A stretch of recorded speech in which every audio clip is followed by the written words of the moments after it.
me and Alette used to do songs with Zero back in the days, and I met somebody over his house by the name of Coolio. How many of you guys heard of Coolio? Coolio was somebody who's from Compton as well who's trying to get on. And at the time, he didn't have a record deal or nothing like that. And we didn't either, but we was trying to get on. We dropped a record back then called Pay Your Dues. I don't know if you guys ever heard of that record. It's called Pay Your Dues from a group, Low Profile, which is myself and DJ Alette. It was 2 members in the group now. I brought Coolio along with me so he can be a hype man. This is before he went off to make Gangsta Paradise and Fantastic Voyage. But he was along with us as a hype man.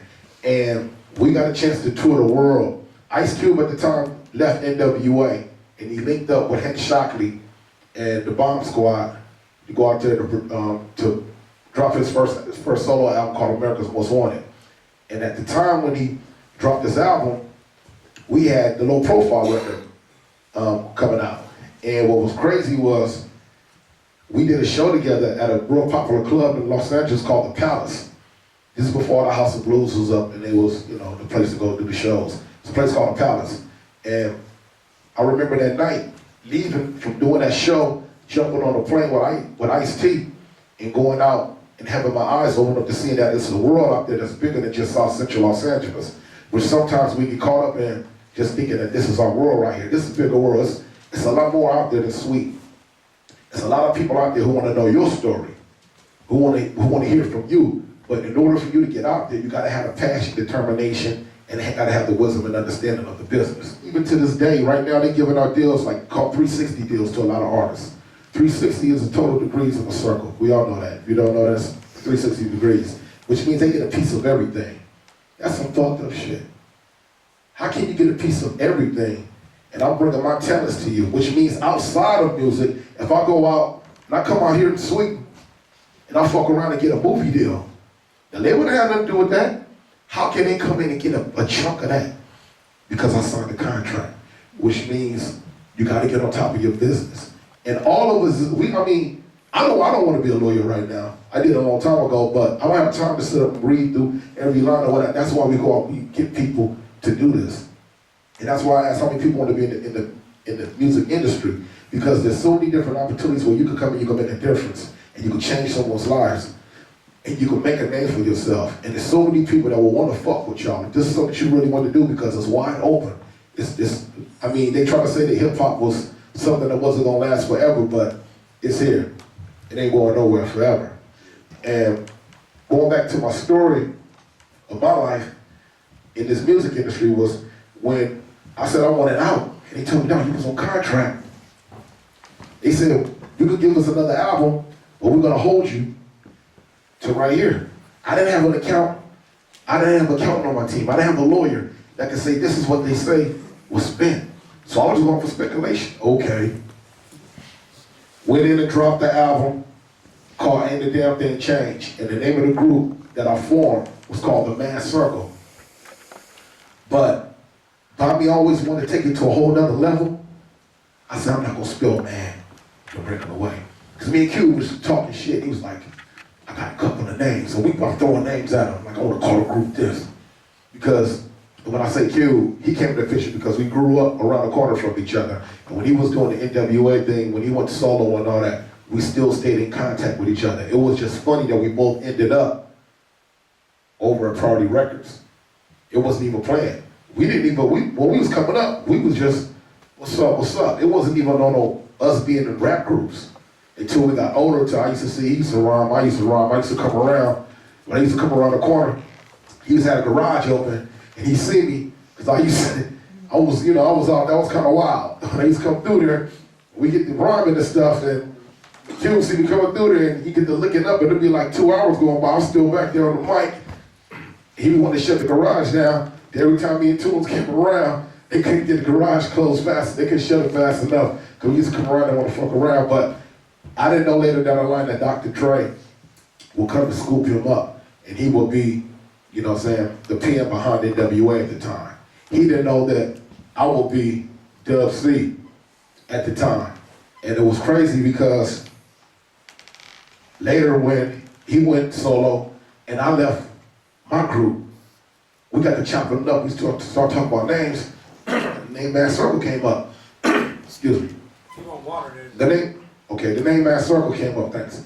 And I said, I want to spell it different because I want to take it to a whole other level. So we spelled it with 2 A's and 1 D. It stands for Minority Alliance of Anti-Discrimination. And the reason I chose to pick that was because I felt like I was a minority, not just being black, but also too my way of thinking in the industry. Because on my album cover, I took the album cover downtown. And it was downtown on Skid Row where a lot of homeless people live. Because I want to show the whole world that this is a picture of us, really, because we're just like them. They just call it a bad break, but we're just like them.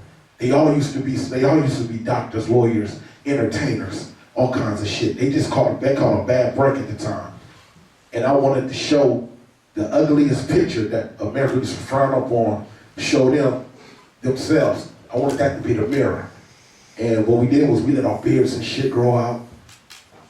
We didn't give a fuck about we didn't care about the latest gold chain, the latest shirt. We was on that motherfucker looking janky. It was ain't a damn thing changed. And we were showing everybody ain't a damn thing changed. And that was right around the time that Rodney King beat and jumped off. And we was telling everybody, we told you.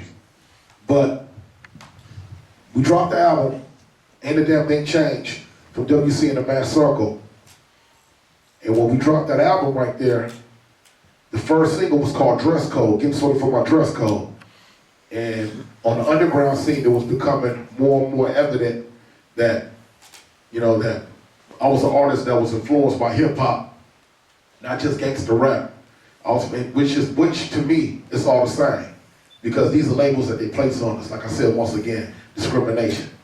Minority Alliance of Anti-Discrimination. You can call this backpack rap, call this gangster rap, call this political, whatever. At the same time, too, these are all some of the same similarities that we all share in just our everyday lives.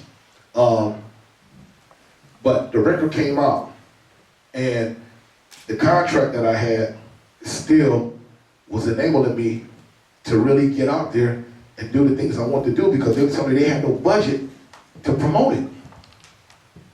I was asking for tour support. I got a chance to get on a tour. Cube dropped that certificate at the time. And when he dropped that record, I had a spot on it for me to get on there and open up. I wanted it that bad to where I said, you know what? Fuck it. Ain't no money. I'll pair up with whoever's going that way. Well, we went out and we cut a deal with the sound crew. The people who set up the lights. People who set up the stage, the speakers and shit, to make all this happen. Well, when you're dealing with big arenas, which at the time, because Cube was like the #1 artist at the time coming out, it was a tour with Ice Cube. Anybody heard of Black Sheep? You can get with this, you can get with that. It was Black Sheep was out. Naughty by Nature, Cypress Hill, Delta Funky Humper Sapien. It was quite a few artists that was on there. Busta Rhymes, you guys heard of Busta Rhymes before. Leaders of New School, Busta Rhymes popped up on a couple of the shows. I wanted to get on there. WC the Man Circle, I had to get on there. So I said, well, fuck it. I do whatever it's gonna take to make it happen. So I cut a deal with the people that was driving the buses, that was hauling out equipment. And me and Tools got on the bus, and we shared a bus with Delta Funky Homo Sapien. We went in with him and with the people that was on the bus. There wasn't no room really for us. We didn't have no hotel rooms. And when people get to the concerts, they set up for the concert might not start till 7 o'clock at night, but they're there at like 11 in the morning, setting up. And when the concert is over with, everybody's out partying at the after parties, they're leaving, moving to the next town. They had hotel rooms, we didn't, which means that we slept on the bus, scrubbed our nuts and all that shit inside the bathroom at the concert, at the arena. We was fucked up, but we wanted to make it. And we were stood side by side. We was in the back, just telling stories about, how we was gonna do it when we got on, when we really got out there. But we was on already though. But that's how much we really wanted it though. We was like, you know what? When this is my concert, when it's my tour, it's gonna be like this. I'm gonna come out some shit like this, that. But that's because we wanted it.